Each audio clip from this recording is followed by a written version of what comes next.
Welcome to My Tax Prep Office. In this video, you will learn how to fix rejected returns. First, locate the Rejected Returns widget. Click on the return to open it. Once you are inside the Return workspace, a dialog box will open that gives you step-by-step instructions on how to fix a rejected return. After reading the instructions carefully, click OK. First, unlock the return by clicking the Unlock button at the top of the page. You will be asked to confirm that you would like to unlock this return.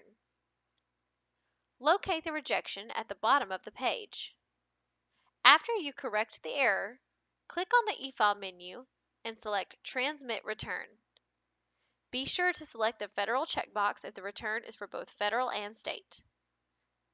Click Send. This completes the training video for how to fix a rejected return. Thank you for watching.